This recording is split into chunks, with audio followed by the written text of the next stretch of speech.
प्रधानमंत्री नरेंद्र मोदी ने 24 घंटे में दूसरी बार पेट्रोल और डीजल बचाने की अपील की। गुजरात के सूरत में एक जनसभा के दौरान प्रधानमंत्री ने देशवासियों से अपील की कि वो पेट्रोल और डीजल का इस्तेमाल कम करें।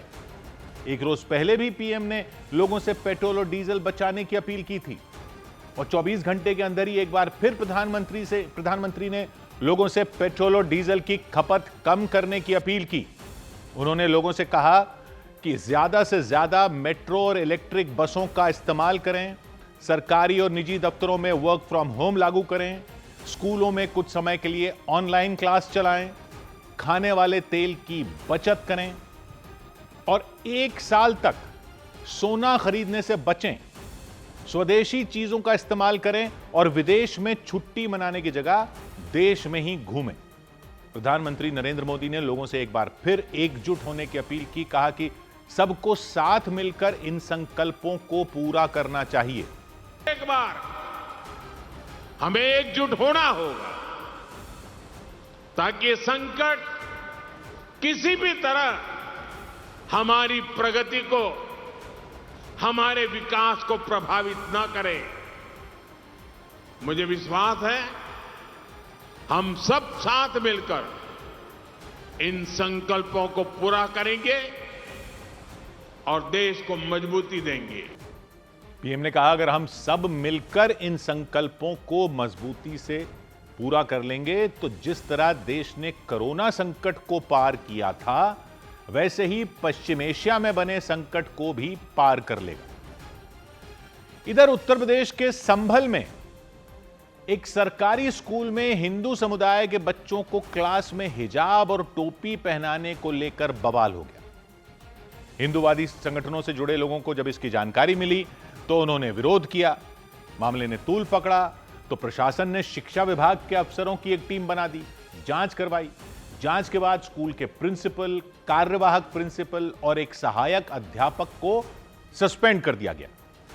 डीएम के निर्देश पर इस मामले में एफआईआर दर्ज कर ली गई।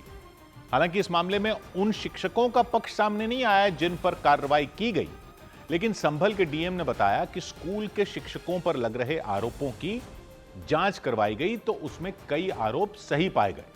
उसी के बाद एक्शन लिया गया। प्रथम दृष्टया पाया गया कि इस तरह की गतिविधियां होना प्रतीत हो रहा है, तो उस क्रम में तत्काल एक्शन लेते हुए जो भी वहाँ के प्रधानाचार्य थे, सहायक अध्यापक थे और जो वर्तमान प्रधानाचार्य थे जो अपना सुपरविजन करने में असमर्थ रहे हैं, उन तीनों को तत्काल प्रभाव से सस्पेंड किया गया। यह हुआ संभल जिले के जालब सराय गांव में पीएम श्री विद्यालय में सोशल मीडिया पर कुछ तस्वीरें आईं।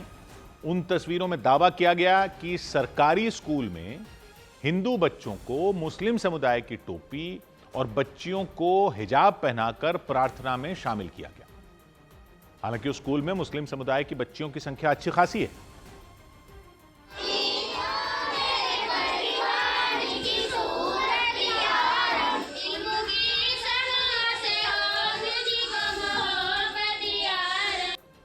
यह आरोप लगे तो 8 मई को आरोपों की जांच के लिए खंड शिक्षा अधिकारी को भेजा गया। स्कूल में कार्यवाहक प्रधानाचार्य वालेश कुमार मिले। बताया गया कि प्रधानाचार्य मोहम्मद अंजार अहमद छुट्टी पर हैं। डीएम ने बताया कि जांच में यह पता चला कि स्कूल में उर्दू पढ़ाने वाले टीचर मोहम्मद गुल एजाज और प्रधानाचार्य मोहम्मद अंजार अहमद ने स्कूल में धार्मिक गतिविधियों को बढ़ावा दिया। उन दोनों पर छात्रों को हिजाब पहनने, टोपी पहनने के लिए प्रेरित करने का आरोप लगाया गया। यह भी आरोप लगाया गया कि उन्होंने स्कूल में बच्चों को गलत प्रार्थना सिखाई। इसमें जो वीडियो और फोटो में देखने से प्रतीत हो रहा था कि वेशभूषा और जो उनकी प्रार्थना है उसमें कहीं ना कहीं इन सब चीज़ों का जिक्र आ रहा था। संभल के डीएम अंकित खंडेलवाल ने जांच रिपोर्ट आने के बाद लापरवाही बरतने और स्कूल का माहौल खराब करने के आरोपों पर यह कार्रवाई की। प्रधानाचार्य, कार्यवाहक प्रधानाचार्य और सहायक अध्यापक को सस्पेंड कर दिया और केस भी दर्ज करा दिया। वहाँ के प्रधानाध्यापक और जो सहायक अध्यापक हैं उनके विरुद्ध कुछ धार्मिक क्रियाकलापों में लिप्त रहने से संबंधित यह तहरीर है। उस तहरीर के आधार पर बीएनएस की धारा 353(2) और 61(2) के तहत जो है अपराध पंजीकृत किया गया है।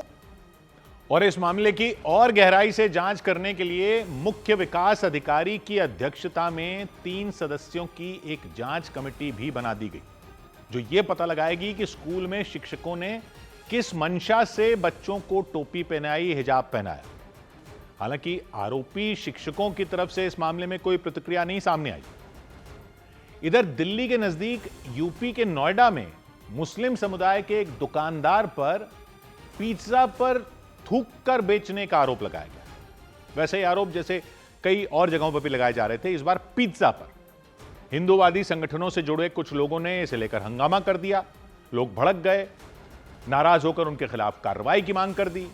मामला नोएडा के सेक्टर 24 थाना इलाके का रहा। आरोपी का नाम मुजम्मिल है। शिकायत मिली तो पुलिस ने एक्शन लिया।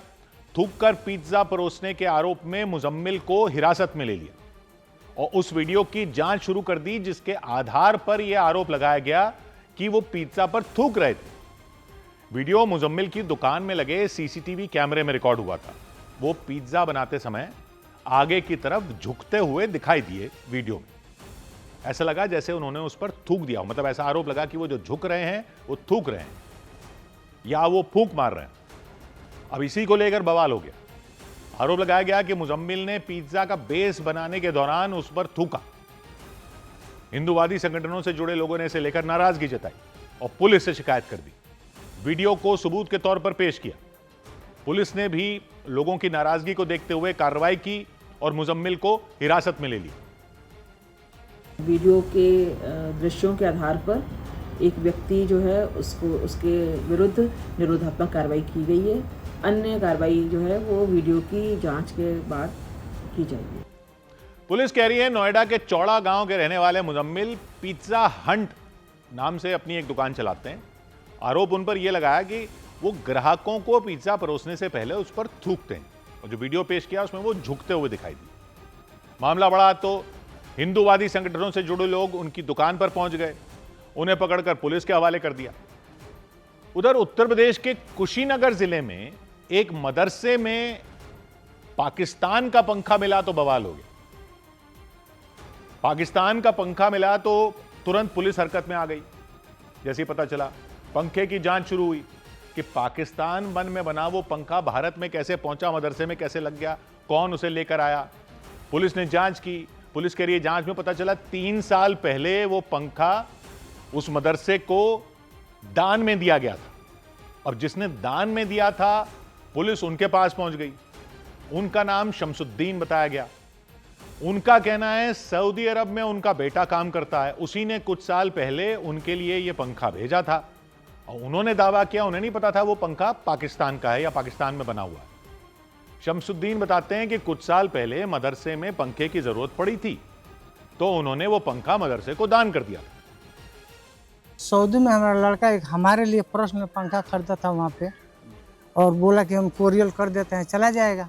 वो कोरियल कर दिया, चला आया हमारे घर कोरियल से आया, जैसे आया वैसे ही रखा हुआ था। उसको किसी ने खोला नहीं था कि ये कहाँ का है, कैसा है। हम तो ये विश्वास था कि भाई सऊदी से आया है। उसके बाद वो मदरसा में जरूरत पड़ी तो पंखा उठा के मदरसा में दी। तो कुशीनगर के विशुनपुरा थाना इलाके में जंगल विशुनपुरा गांव है। उसी गांव में कादरिया हकीकतुल उलूम नाम का मदरसा है।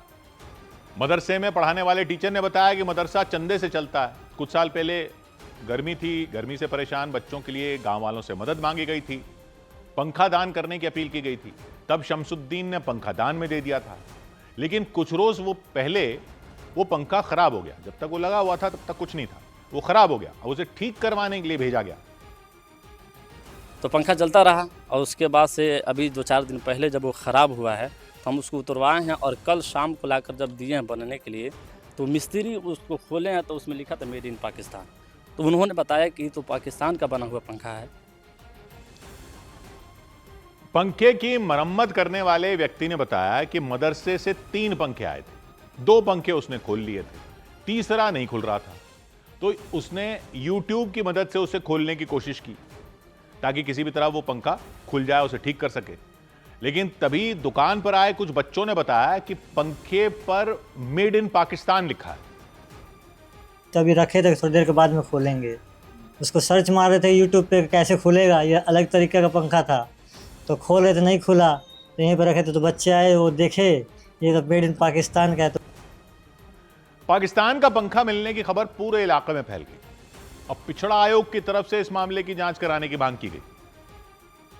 इस पूरे प्रकरण की जांच कराकर पुलिस अधीक्षक महोदय कुशीनगर, जिलाधिकारी कुशीनगर से वार्ता करके इस पूरे गंभीर प्रकरण की जांच कराएंगे। आखिर पाकिस्तान से पंखे कुशीनगर में आते कहां से हैं?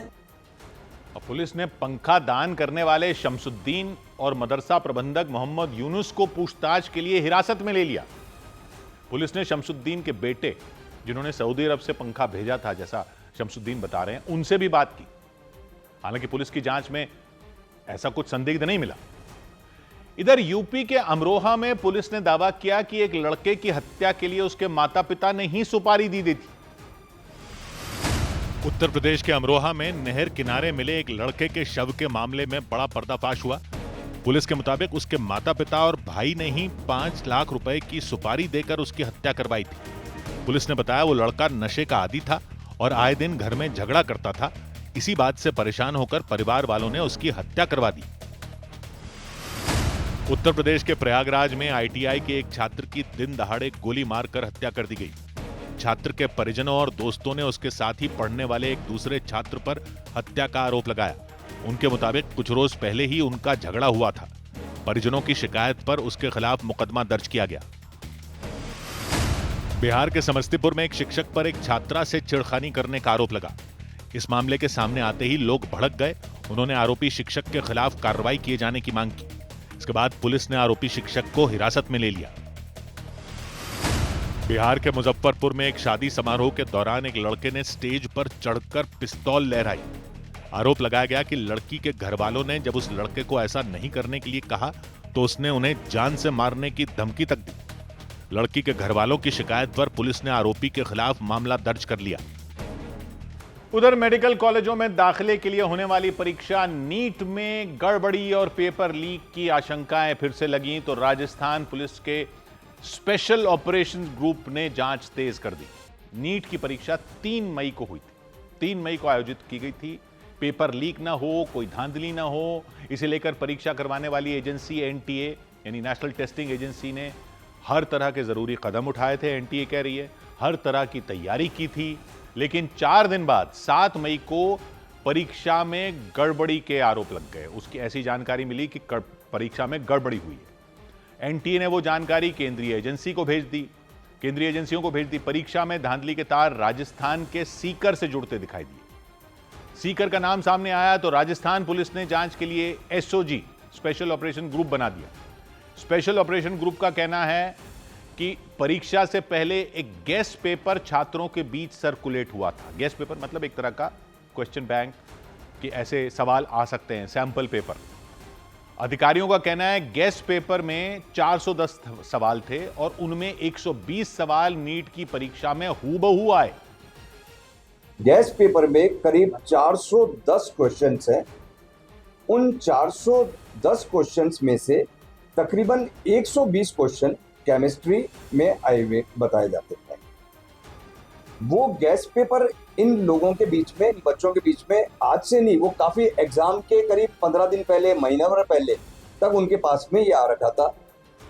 अब एसओजी के सूत्र कह रहे हैं गेस्ट पेपर केरलम से लीक होकर राजस्थान के सीकर पहुंचा। सूत्र बता रहे हैं राजस्थान के चुरू का रहने वाला एक लड़का केरलम के एक कॉलेज से एमबीबीएस कर रहा है। उसने 1 मई को सीकर में अपने एक दोस्त को गेस्ट पेपर भेजा था, वो वाला। एसओजी के सूत्र कह रहे हैं वो गेस्ट पेपर सीकर के एक पीजी हॉस्टल चलाने वाले को मिला। उसने अपने पीजी हॉस्टल में रहने वाले छात्रों को वो दे दिया। उसके बाद गेस्ट पेपर छात्रों के बीच बढ़ता चला गया। संदेह के घेरे में कुछ यहाँ पर जो कंसल्टेंसी वाले हैं वो भी संदेह के घेरे में। देखिए कि ये एमबीबीएस कंसल्टेंसी फॉर इंडिया, ये आप देखिए कि किस तरीके से ये यहाँ पर बंद कर दिया गया। एसओजी के मुताबिक उत्तराखंड के देहरादून के रहने वाले एक व्यक्ति को हिरासत में लिया गया, उनसे पूछताछ की जा रही है। दूसरी तरफ नीट परीक्षा में सामने आई गड़बड़ियों को लेकर या इन गड़बड़ियों के आरोपों को लेकर लोगों ने सिस्टम और सरकार पर फिर सवाल उठा दिए। अब जैसे हम गरीब आदमी बाहर से कहीं से कैसे भी जुगाड़ करके बच्चों को पढ़ा रहे हैं, अब इन बच्चों के साथ तो नाइंसाफी है ना, इनके साथ इंसाफ कहाँ हुआ बताओ। जब पूरे क्वेश्चन बाहर पड़े हैं, फिर क्या कर रहा है सिस्टम, गवर्नमेंट क्या कर रही है बताओ। राजस्थान एसओजी की टीम लगातार सबूतों को खंगाल रही है, एक एक कड़ी को जोड़ रही है। अधिकारी उस छात्र तक पहुंचने की कोशिश में हैं जिसने गेस्ट पेपर केरलम से सीकर भेजा था। इस सब के बीच राजस्थान में 2022 में हुए एक पेपर लीक मामले में पुलिस ने आरपीएससी के पूर्व चेयरमैन को गिरफ्तार कर लिया। राजस्थान में साल 2022 में फर्स्ट ग्रेड कृषि शिक्षक भर्ती परीक्षा का पेपर लीक होने के मामले में बड़ा पर्दाफाश हुआ। राजस्थान में सरकारी नौकरियों के लिए परीक्षा करवाने वाली संस्था आरपीएससी के पूर्व चेयरमैन बाबूलाल कटारा को गिरफ्तार कर लिया गया। उन पर 60 लाख में पेपर बेचने का आरोप लगा। पंजाब और हरियाणा हाईकोर्ट ने नाम बदलने की शर्त पर विवादास्पद डॉक्यूमेंट्री लॉरेंस ऑफ पंजाब को रिलीज करने की इजाजत दे दी। हाईकोर्ट ने फिल्म के नए नामों में लॉरेंस और बिश्नोई दोनों शब्दों के इस्तेमाल पर रोक लगा दी। सुप्रीम कोर्ट के चीफ जस्टिस सूर्यकांत की अध्यक्षता वाली बेंच ने निर्देश दिया कि जमानत याचिकाओं की सुनवाई में देरी न हो, उन्हें तय समय सीमा में जल्द निपटाया जाए। आदेश के मुताबिक जमानत मामलों की सुनवाई कोर्ट में हर हफ्ते या 15 दिन में की जाए। पहली सुनवाई से पहले स्टेटस रिपोर्ट दाखिल करना जरूरी होगा। सुकेश चंद्रशेखर से जुड़े मनी लॉन्ड्रिंग के मामले में ईडी ने एक्ट्रेस जैकलीन के सरकारी गवाह बनने की मांग का विरोध किया। ईडी ने सुनवाई के दौरान पटियाला हाउस कोर्ट को बताया कि जैकलीन के खिलाफ पर्याप्त सबूत हैं, इसलिए उन्हें सरकारी गवाह न बनाया जाए। मामला 200 करोड़ रुपए की ठगी से जुड़ा है। सुकेश चंद्रशेखर इसी केस में तिहाड़ जेल में बंद हैं। इधर राजस्थान के भीलवाड़ा में पुलिस ने दावा किया कि उसने गरीब लोगों को मोहरा बनाकर फर्जी बीमा क्लेम लेने वाले एक गिरोह का पर्दाफाश किया। 3 सदस्यों को गुजरात के अहमदाबाद से गिरफ्तार किया गया। उन पर एक व्यक्ति की हत्या के आरोप लगाए गए। पुलिस ने बताया आरोपी उनकी मौत के बाद बीमे की रकम लेने की फिराक में थे और उन्होंने मौत को हादसा बताया था। पुलिस कह रही है हत्या है। उन्होंने दावा किया कि करंट लगने से मौत हो गई और शव को लेकर अस्पताल पहुंचे ताकि डेथ सर्टिफिकेट बनवा सकें, लेकिन वो पहुंचे तो डॉक्टरों को शक हो गया।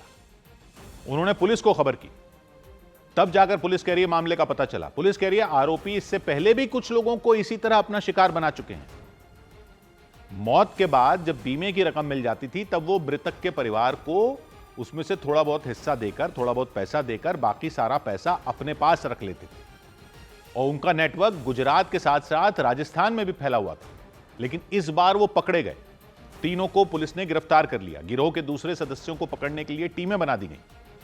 पुलिस के मुताबिक आरोपी गुजरात के अलग अलग शहरों से जानबूझकर गरीब लोगों को चुनते थे।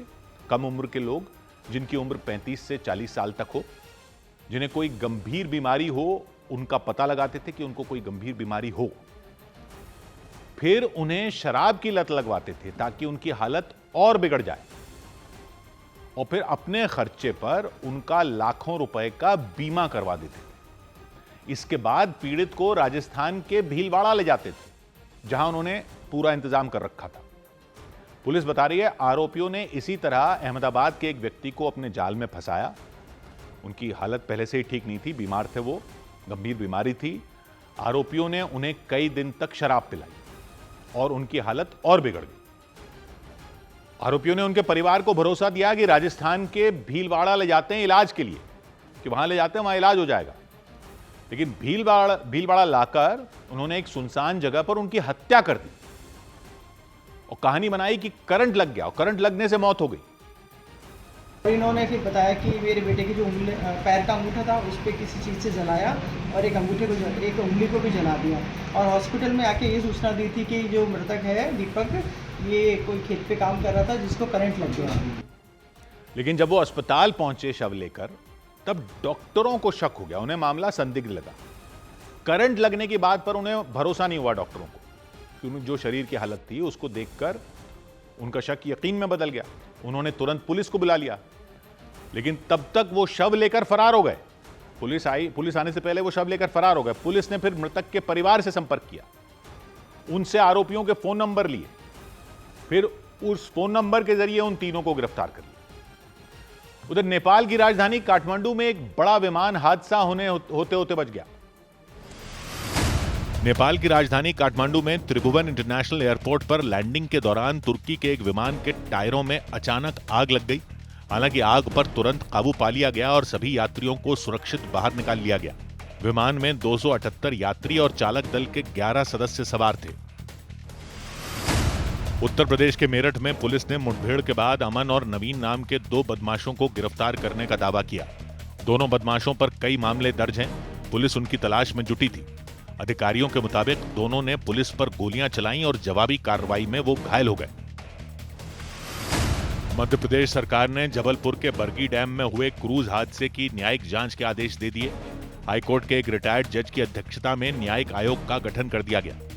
30 अप्रैल को डैम में क्रूज बोट डूब गई थी और घटना में 13 लोग मारे गए थे। शराबबंदी वाले राज्य बिहार की राजधानी पटना के सचिवालय में शराब की खाली बोतलें मिलने के बाद विपक्ष ने शराबबंदी व्यवस्था पर सवाल उठाए। आरजेडी ने मांग की कि शराबबंदी के बावजूद राज्य सचिवालय के अंदर शराब की बोतलें कैसे पहुंची, इसकी जांच होनी चाहिए और दोषियों को सजा दी जानी चाहिए। विकास भवन में शराब की बोतलें मिलना, इसका मतलब है कि सरकार और सरकार के स्तर से ही शराबबंदी को विफल करने का अभियान चल रहा है। इधर उत्तराखंड के हरिद्वार के पास चलती ट्रेन से गायब हुई एक महिला 5 दिन के बाद सही सलामत बिहार के बेगूसराय में मिली। महिला का नाम प्रज्ञा सिंह बताया गया। वो उत्तर प्रदेश के कानपुर की रहने वाली है। फरवरी में उनकी शादी हुई थी। बताया जा रहा है उन्होंने प्रेम विवाह किया था। अपने पति मनीष के साथ केदारनाथ गई थी। दर्शन के बाद वो वहां से गाजियाबाद लौट रही थी। 5 मई को पति पत्नी ने देहरादून से नंदा देवी एक्सप्रेस ट्रेन पकड़ी। उस वक्त तक सब कुछ ठीक था। रात करीब 10:30 बजे के आसपास ट्रेन देहरादून से हरिद्वार पहुंची। उसी दौरान बता रहे हैं मनीष को नींद आ गई थी। प्रज्ञा सिंह के परिवार को मनीष ने बताया कि जब यूपी के मुजफ्फरनगर के पास उनकी नींद खुली तो उनकी पत्नी सीट पर नहीं थी। उन्हें लगा वो वॉशरूम गई होंगी। उन्होंने वॉशरूम चेक किया लेकिन वो वहां भी नहीं थी। आसपास के डिब्बों में उन्होंने ढूंढा, वो वहां भी नहीं थी। मनीष बता रहे हैं ये सब। लोगों से उनके बारे में पूछताछ की लेकिन मनीष का कहना है प्रज्ञा का कुछ नहीं पता चला और उनका मोबाइल फोन लगाया तो वो भी बंद आ रहा था। देहरादून से उन्होंने ट्रेन पकड़ी थी। देहरादून से रात में 11:30 बजे 10:30 बजे लोगों ने ट्रेन पकड़ी, वहाँ से चढ़े। हरिद्वार तक दोनों लोग जाग रहे थे, दीदी भी जिया जी भी। फिर उसके बाद जिया जी की झपकी लग गई। फिर जब वो सो के उठे मुजफ्फरनगर के आसपास, मेरठ के आसपास, तो उन्होंने देखा कि वो है नहीं। तो पत्नी को ढूंढने के लिए मनीष मुजफ्फरनगर स्टेशन पर उतर गए। रेलवे पुलिस से मदद मांगी। पुलिस ने जांच की तो प्रज्ञा की आखिरी लोकेशन हरिद्वार के लक्सर इलाके के आसपास मिली। उनके मोबाइल फोन की आखिरी लोकेशन हरिद्वार के लक्सर इलाके के आसपास मिली। रेलवे पुलिस ने जानकारी दी कि इस रूट पर ट्रेन एक मोड़ के पास धीमी होती है। महिला लक्सर के पास से लापता हुई थी, इसीलिए लक्सर में उनकी गुमशुदगी की रिपोर्ट दर्ज कर ली गई। पुलिस और परिवार के लोगों ने उनकी तलाश शुरू की। 6 मई का दिन गुजर गया, 7 मई की तारीख गुजर गई, 8 और 9 मई को भी उनका पता नहीं चला। 10 मई को यानी 5 दिन बाद प्रज्ञा बिहार के बेगूसराय से मिली। यहाँ पे लक्सर कोतवाली में उन्होंने एक गुमशुदगी दर्ज करवाई थी। उस संबंध में पुलिस जांच पड़ताल कर रही थी। इलेक्ट्रॉनिक सर्विलांस का भी उसमें सहायता ली थी। तो कल ये बेगूसराय में वो मिल गई हैं, सकुशल मिल गई हैं महिला। हरिद्वार पुलिस तुरंत वहां पहुंची और उन्हें लेकर लक्सर ले आई और फिर उसने पूछताछ की। उन्होंने बताया पति से किसी बात को लेकर वो नाराज हो गई थी, इसलिए वो हरिद्वार के पास ट्रेन से उतर गईं और अकेले अपनी मौसी के घर बेगूसराय आ गईं। इधर पश्चिम बंगाल में बीजेपी के खिलाफ संयुक्त विपक्षी मोर्चा बनाने की अपील को कांग्रेस और लेफ्ट पार्टियों ने खारिज कर दिया। पश्चिम बंगाल में बीजेपी के खिलाफ संयुक्त विपक्षी मोर्चा बनाने की ममता बनर्जी की अपील को कांग्रेस और लेफ्ट में शामिल पार्टियों ने खारिज कर दिया। कांग्रेस ने टीएमसी पर बीजेपी को बंगाल में मजबूत करने का आरोप लगाया, जबकि लेफ्ट पार्टियों ने ममता बनर्जी सरकार को भ्रष्ट और अलोकतांत्रिक बताया। हिमंत बिस्व शर्मा कल असम के मुख्यमंत्री पद की शपथ लेंगे। शपथ ग्रहण कार्यक्रम गुवाहाटी के खानपारा में आयोजित होगा। समारोह में प्रधानमंत्री नरेंद्र मोदी समेत एनडीए शासित राज्यों के कई मुख्यमंत्री भी शामिल होंगे। हेमंत बिस्व शर्मा ने खुद खानपारा जाकर व्यवस्थाओं का जायजा लिया। तमिलनाडु विधानसभा चुनाव में मिली हार के बाद एआईएडीएमके में अंदरूनी कलह बढ़ गई। सूत्रों के मुताबिक एआईएडीएमके के बड़े नेताओं की अलग अलग बैठकें हुई, जिनमें विधानसभा में बहुमत परीक्षण के दौरान सीएम विजय की पार्टी टीवीके को समर्थन देने पर चर्चा की गई। तमिलनाडु के मुख्यमंत्री विजय ने चेन्नई में डीएमके अध्यक्ष एमके स्टालिन से मुलाकात की। दोनों नेताओं के बीच ये मुलाकात एमके स्टालिन के घर पर हुई। इस दौरान तमिलनाडु के पूर्व उप मुख्यमंत्री उदयनिधि स्टालिन भी मौजूद रहे। उधर मध्य प्रदेश के ग्वालियर में पुलिस कंट्रोल रूम में चाकू लेकर पहुंची एक लड़की ने हंगामा कर दिया। उसने चाकू से खुद को नुकसान पहुंचाने की धमकी दी। लड़की के हाथ में चाकू था। चाकू देखकर वहां मौजूद पुलिस वालों के हाथ पांव फूल गए। हालांकि उन्होंने फुर्ती दिखाई और उस लड़की को काबू में कर लिया और चाकू को कब्जे में ले लिया। लड़की ने आरोप लगाया कि कुलभूषण उर्फ राहुल नाम के एक लड़के के साथ उसका प्रेम संबंध था। कुलभूषण ने उससे शादी का वादा किया था। लंबे वक्त तक दोनों के बीच रिश्ता रहा, लेकिन जब भी वो कुलभूषण पर शादी का दबाव बनाती थी तो वो मुकर जाता था। लड़की ने बताया धीरे धीरे उसने उससे दूरी बना ली और दूसरी लड़की से शादी करने की तैयारी में जुट गया। इसी से नाराज होकर उस लड़की ने पुलिस कंट्रोल रूम पहुंचकर हंगामा कर दिया। इससे क्या हो जाएगा? आप उसको बुला लो। अरे विनोद भाई, उसको बुला लो। वो चाकू लिए है, बना लो। अरे रुक जाओ, ऐसे कुछ नहीं होगा, आराम से। उससे क्या हो जाएगा? पुलिस कंट्रोल रूम में हंगामे के दौरान महिला पुलिस कर्मियों और कुछ और लोगों ने मिलकर लड़की के हाथों से चाकू छीना, उसे शांत करवाया। चाकू छोड़ो, चाकू छोड़ो बेटा। चाकू छोड़ो। पुलिस कह रही है कुछ महीने पहले लड़की ने ही थाने में कुलभूषण के खिलाफ रेप का भी आरोप लगाया था। शादी का झांसा देकर दुष्कर्म करने के आरोप में पुलिस ने कुलभूषण को पकड़ भी लिया था, जेल भेज दिया था, लेकिन वो जमानत पर छूट गया था। लेकिन लड़की ने दावा किया कि जेल से निकलने के बाद वो दूसरी लड़की से शादी की तैयारी में जुट गया। इसी से वो परेशान है। वो शायद अभी उस चीज़ से निकल नहीं पाई है और उसके साथ अपना जीवन आगे देखती है, लेकिन उसको समझाया गया है और आरोपी के विरुद्ध बेल कैंसिलेशन की कार्रवाई भी की जाएगी। लड़का कोई दूसरी शादी करने वाला है? जी अभी शादी नहीं हुई है, हो सकता है उसकी बात चल रही है।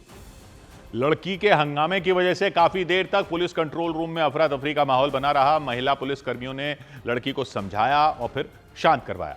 इधर पश्चिम बंगाल में शुवेंदु अधिकारी ने अपने मंत्रियों के विभागों का बंटवारा कर दिया।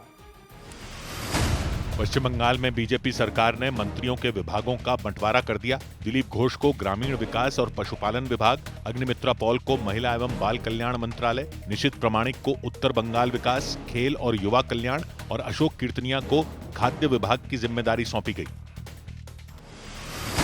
पश्चिम बंगाल के सीएम शुवेंदु अधिकारी ने राज्य सचिवालय नबन्ना में अपनी पहली कैबिनेट बैठक की। मीटिंग में उन्होंने बांग्लादेश सीमा पर फेंसिंग लगाने के लिए बीएसएफ को जमीन देने, राज्य में भारतीय दंड संहिता और केंद्र की सभी योजनाओं को लागू करने का फैसला किया।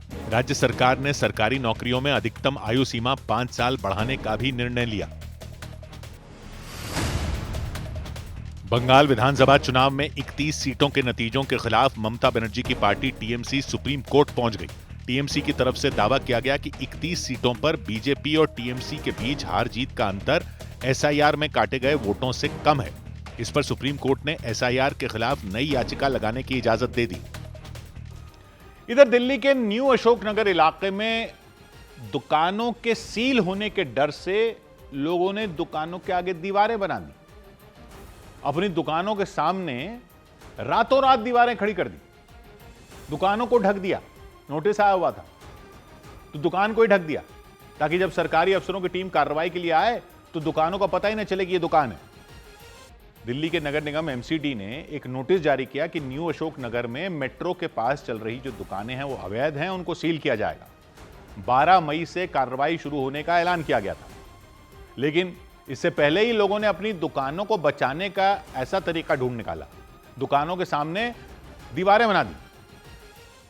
यहाँ पर जो दुकानें हैं, जो कमर्शियल एक्टिविटीज़ हैं, उनको ढकने के लिए इस तरह से यहाँ पर दीवारें बनाई जा रही हैं ताकि ये पता न चले।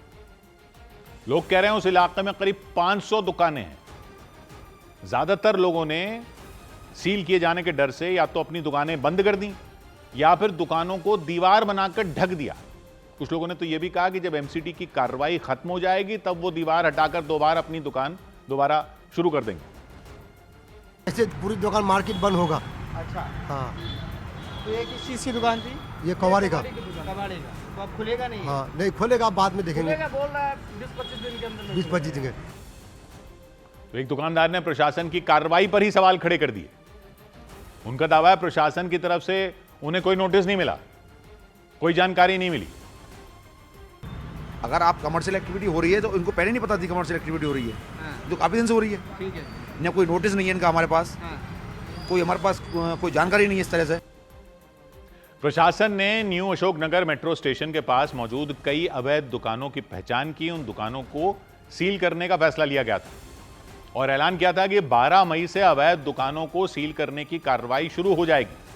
तो इसी से बचने के लिए दुकानदारों ने रातों रात अपनी दुकानों को ही ढक दिया। उधर सूत्रों ने बताया कि तमिलनाडु के मुख्यमंत्री विजय की कैबिनेट में कांग्रेस कोटे से भी 2 मंत्री बनाए जा सकते हैं। सूत्रों के हवाले से खबर है कि दशकों बाद तमिलनाडु सरकार में कांग्रेस शामिल हो सकती है। सूत्रों का कहना है विजय कैबिनेट में कांग्रेस के 2 मंत्री हो सकते हैं। खबर है कि शपथ ग्रहण के बाद मुख्यमंत्री विजय ने राहुल गांधी को सत्ता की हिस्सेदारी में शामिल होने का ऑफर दिया था। इस पर राहुल गांधी ने सकारात्मक रुख अपनाने की बात कही थी। तमिलनाडु के मुख्यमंत्री विजय के शपथ ग्रहण समारोह में राज्य गीत को तीसरे नंबर पर बजाए जाने को लेकर टीवीके ने बयान दिया। टीवीके के मुताबिक केंद्र सरकार के नए सर्कुलर की वजह से समारोह में सबसे पहले वंदे मातरम, उसके बाद राष्ट्रगान और तीसरे नंबर पर राज्य का गीत बजाया गया था। पश्चिम बंगाल के उत्तर 24 परगना में सुवेंदु अधिकारी के पीए चंद्रनाथ रथ की हत्या के मामले में पुलिस ने 3 संदिग्धों को हिरासत में ले लिया। पुलिस के मुताबिक इनमें 2 को बिहार के बक्सर से पकड़ा गया, जबकि तीसरा यूपी के अयोध्या से हिरासत में लिया गया। बाद में कोर्ट ने उन तीनों को 13 दिन की पुलिस कस्टडी में भेज दिया। गुजरात के सोमनाथ मंदिर में प्राण प्रतिष्ठा के 75 साल पूरे होने पर आयोजित कार्यक्रम में प्रधानमंत्री मोदी शामिल हुए। वहां उन्होंने करीब 1.5 किलोमीटर लंबा भव्य रोड शो किया। रोड शो के दौरान देश के अलग अलग हिस्सों से आए कलाकारों ने पारंपरिक नृत्य कर उनका स्वागत किया। इधर पंजाब के तरन तारण में बीजेपी के एक दफ्तर पर कुछ लोगों ने अचानक हमला कर दिया। नारेबाजी करते हुए 15 से 20 लोग ऑफिस में घुस गए और वहां बैठे लोगों से मारपीट शुरू कर दी। ऑफिस में तोड़फोड़ मचा दी, अफरा तफरी मच गई।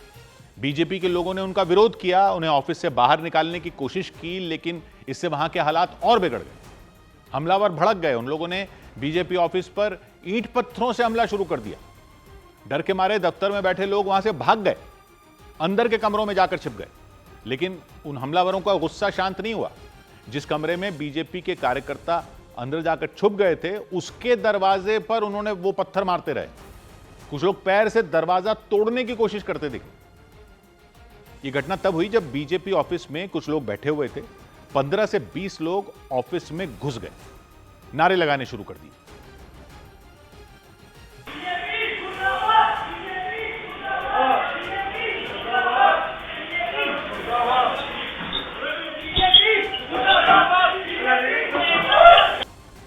उन्होंने ऑफिस में रखी कुर्सियां तोड़नी शुरू कर दी, जमीन पर उन्हें पटकना शुरू कर दिया। बीजेपी कार्यकर्ताओं ने उन्हें रोकने की कोशिश की, उन्हें भगाने की कोशिश की, लेकिन वो नहीं माने। उसी दौरान बीजेपी के लोगों ने एक हमलावर को पकड़ लिया और उसे एक कमरे में ले गए। इससे हमलावरों का गुस्सा 7वें आसमान पर पहुंच गया। उन लोगों ने अपने साथी को छुड़ाने के लिए फिर वहां बवाल कर दिया और पथराव कर दिया। हालात बिगड़ गए तो कुछ लोगों ने पिस्तौल निकाल ली, हवा में गोलियां चला दी। तब जाकर हमलावर वहां से भाग निकले। हमलावर अपने साथी को भी छुड़ा कर ले गए।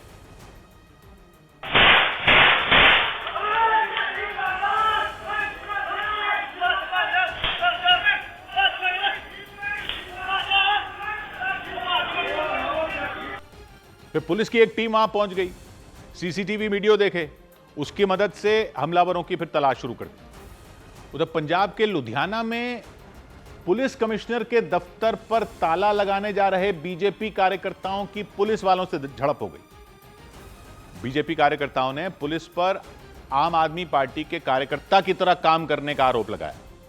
पंजाब में आम आदमी पार्टी और बीजेपी के बीच सियासी झगड़ा पंजाब कैबिनेट में मंत्री संजीव अरोड़ा पर ईडी की कार्रवाई के बाद बढ़ गया। उन पर मंत्री पर ईडी की कार्रवाई हुई तो आम आदमी पार्टी ने उसके विरोध में पूरे पंजाब में बीजेपी के दफ्तरों के घेराव की कोशिश की। एक रोज पहले लुधियाना में इसी दौरान बीजेपी और आम आदमी पार्टी के कार्यकर्ताओं के बीच झड़प हो गई। बीजेपी ने आरोप लगाया कि पुलिस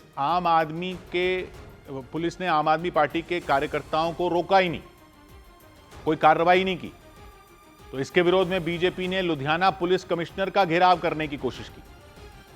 बीजेपी नेताओं और बड़ी संख्या में मौजूद बीजेपी के कार्यकर्ताओं ने पंजाब सरकार के खिलाफ नारेबाजी की। पंजाब सरकार मुर्दाबाद, मुर्दाबाद, मुर्दाबाद, पंजाब सरकार मुर्दाबाद, मुर्दाबाद, मुर्दाबाद। वो हाथों में ताला लेकर आ गए, बीजेपी के झंडे लेकर, ताला लेकर और नारे लगाते हुए कमिश्नर दफ्तर की तरफ बढ़ रहे थे। तो उनको पुलिस ने रोक दिया।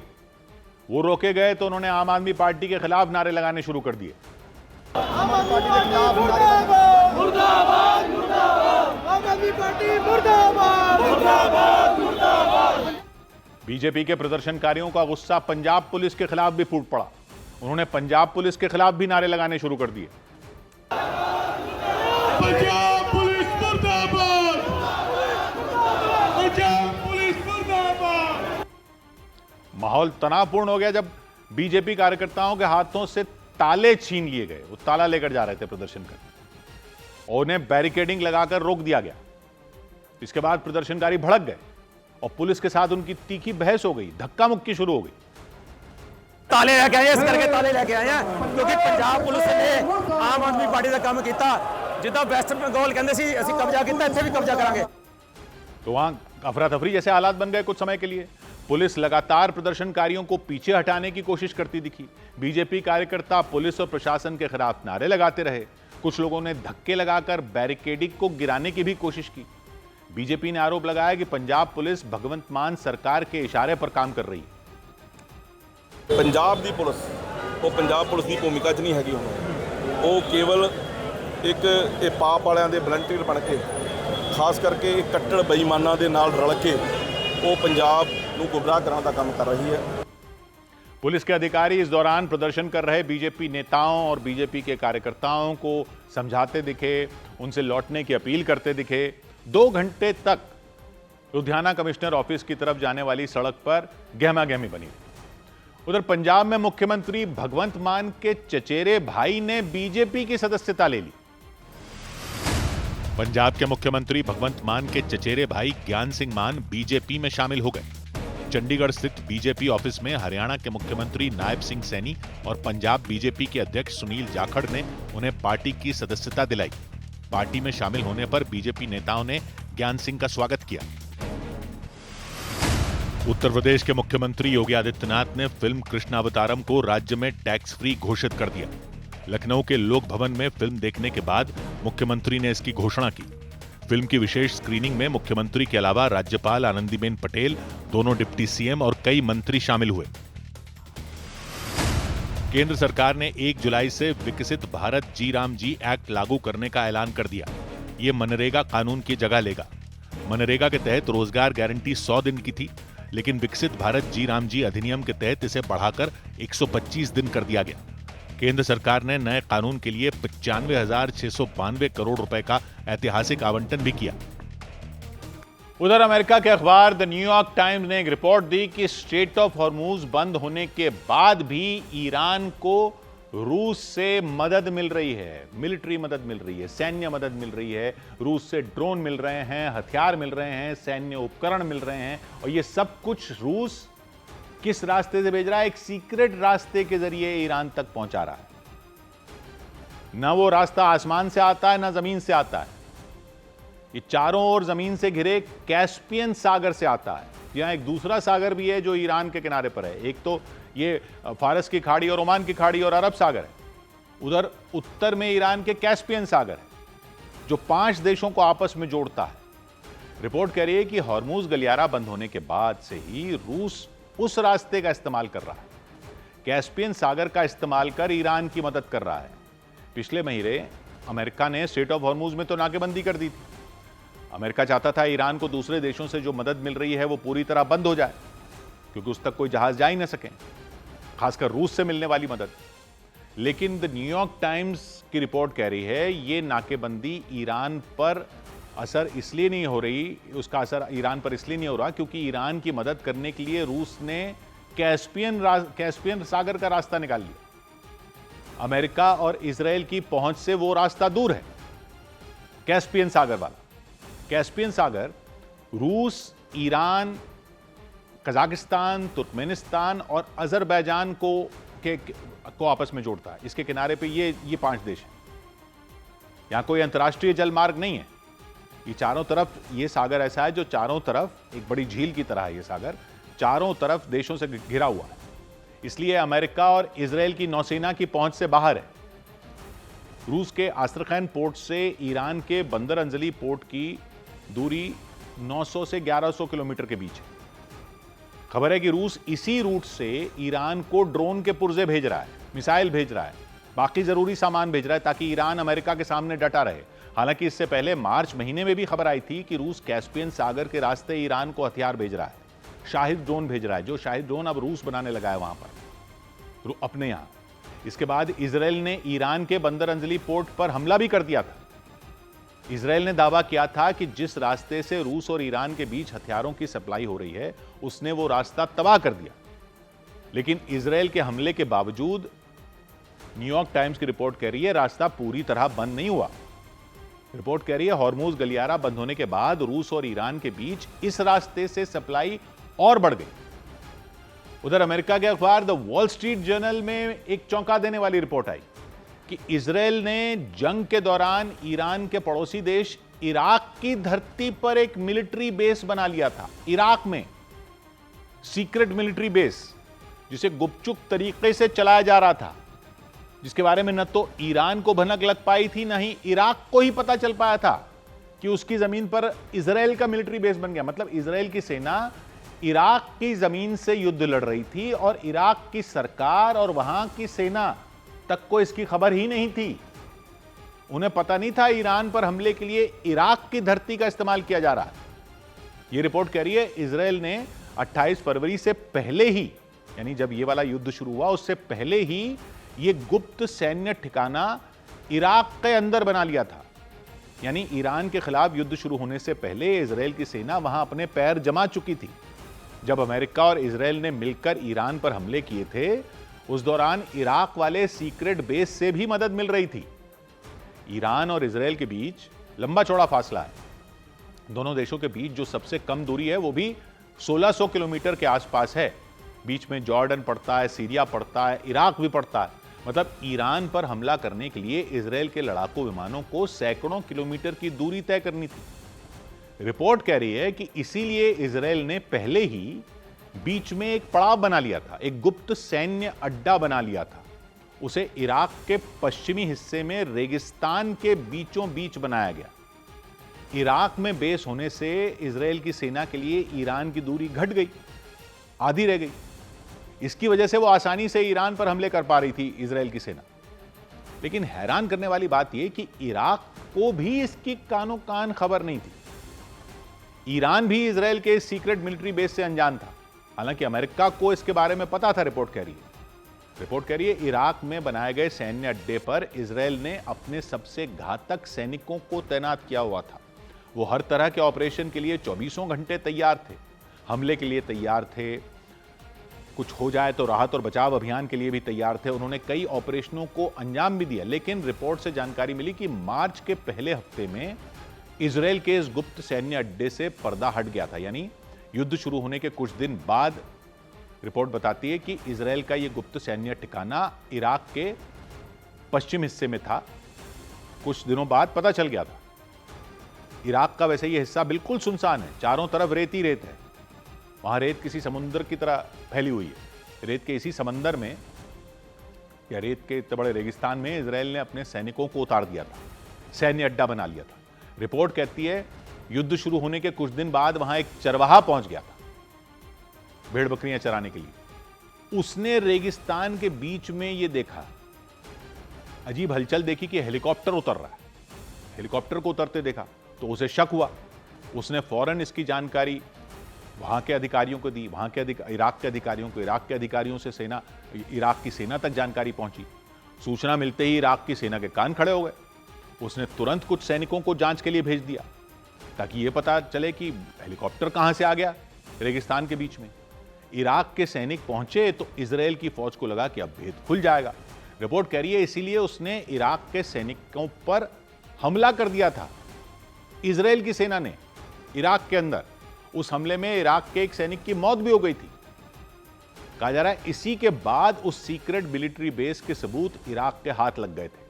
हालांकि शुरू में उसे लगा था कि वो बेस अमेरिका की सेना का है, उसके सैनिक उस ठिकाने का इस्तेमाल कर रहे हैं, ऐसा इराक को लगा। इसीलिए उसने अमेरिका के खिलाफ संयुक्त राष्ट्र में शिकायत कर दी थी और आरोप लगाया था कि अमेरिकी सेना के हमले में इराक के सैनिक की मौत हुई है। बाद में इस पर अमेरिका की तरफ से भी जवाब आया। उसने साफ किया कि इराक के सैनिक की जो मौत हुई उससे अमेरिका का कोई लेना देना नहीं है, अमेरिका की सेना ने उस पर हमला नहीं किया।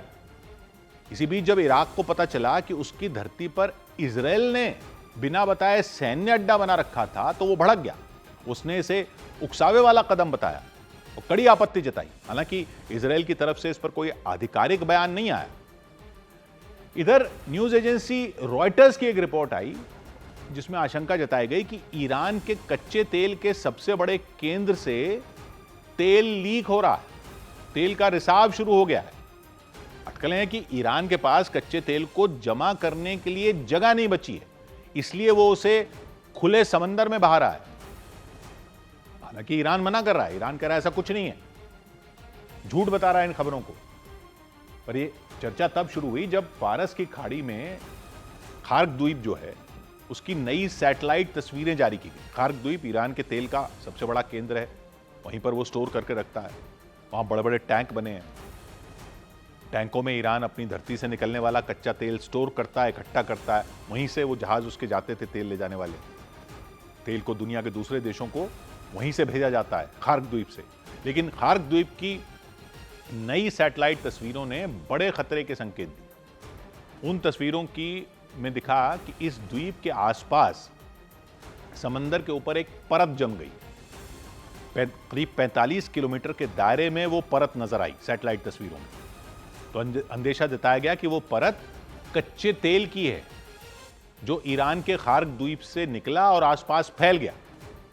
इसे स्ट्रेट ऑफ हॉर्मूज के बाहर अमेरिका की नाकेबंदी से भी जोड़ा गया कि अमेरिका ने जो नाकेबंदी कर रखी है उस वजह से ईरान अपने तेल को समंदर में बहाने के लिए मजबूर हो गया, क्योंकि स्टोर करने की जगह नहीं है।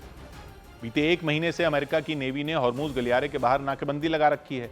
ईरान के कारोबारी जहाज़ों को वहां से, तेल के जहाज़ों को वहां से निकलना मुश्किल कर दिया है।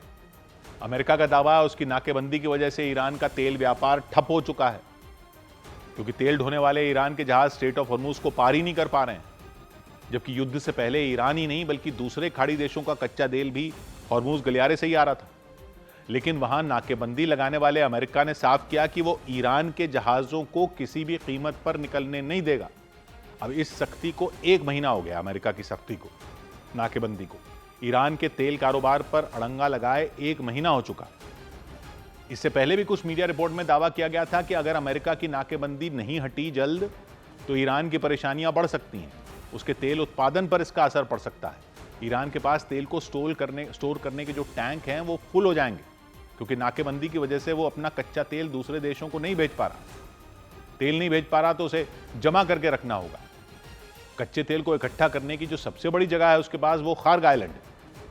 ईरान के अलग अलग इलाकों में निकलने वाले तेल को पहले फारस की खाड़ी तक लाया जाता है, खार्क द्वीप पर, और इस द्वीप पर ईरान ने तेल के बड़े बड़े टैंक बना रखे हैं जहां कच्चे तेल को जमा किया जाता है। फिर बड़े बड़े जहाज वहां आते हैं, वहां से लाद कर तेल को दुनिया के दूसरे देशों तक पहुंचाया जा रहा था। 90% तेल ईरान का यहीं से निर्यात होता है। लेकिन खार्क द्वीप पर आने जाने का एक ही रास्ता है, स्ट्रेट ऑफ हॉर्मूज। वहां अमेरिका ने नाकेबंदी लगा रखी है। तो अमेरिका का कहना है इसी नाकेबंदी की वजह से ईरान अपना कच्चा तेल भेज नहीं पा रहा और खार्क द्वीप पर बने उसके टैंक पूरी तरह भर चुके हैं, उनमें और तेल रखने की जगह नहीं है। अब परेशानी है कि ईरान तेल उत्पादन पर रोक नहीं लगा सकता, तेल के कुओं को बंद नहीं कर सकता। ये अमेरिका भी कह रहा है, कई विशेषज्ञ भी मान रहे हैं कि एक बार तेल का उत्पादन रोक दिया गया तो उसे दोबारा शुरू करना मुश्किल हो सकता है और खर्चीला बहुत होगा। तो कहा जा रहा है इसीलिए ईरान ने जानबूझकर बड़े पैमाने पर अपना कच्चा तेल समंदर में बहा दिया और उसी तेल की परत खार्क द्वीप के आसपास दिखाई दी सैटेलाइट की तस्वीरों में। हालांकि ईरान इन बातों को सिरे से नकार रहा है। उसका कहना है खार्क द्वीप की सैटेलाइट तस्वीरों में जो धब्बे दिख रहे हैं वो कचरे की वजह से नजर आ रहे हैं। ईरान का दावा है वो कचरा किसी यूरोपीय देश के जहाज ने वहां फैलाया है। वहां पे बहुत सारे जहाज फंसे पड़े हैं पूरे फारस की खाड़ी में। ईरान का कहना है ये इस जो धब्बे दिख रहे हैं इसका ईरान और उसके तेल उत्पादन से कोई लेना देना नहीं है, और ईरान ने इसके पीछे साजिश की भी आशंका जताई। वो कह रहा है इस तरह की फर्जी खबरें जानबूझकर फैलाई जा रही हैं ताकि ईरान के तेल व्यापार को नुकसान पहुंचाया जा सके, कि दुनिया भर में यह झूठ फैलाया जा सके कि ईरान की तेल व्यवस्था बर्बाद हो चुकी है।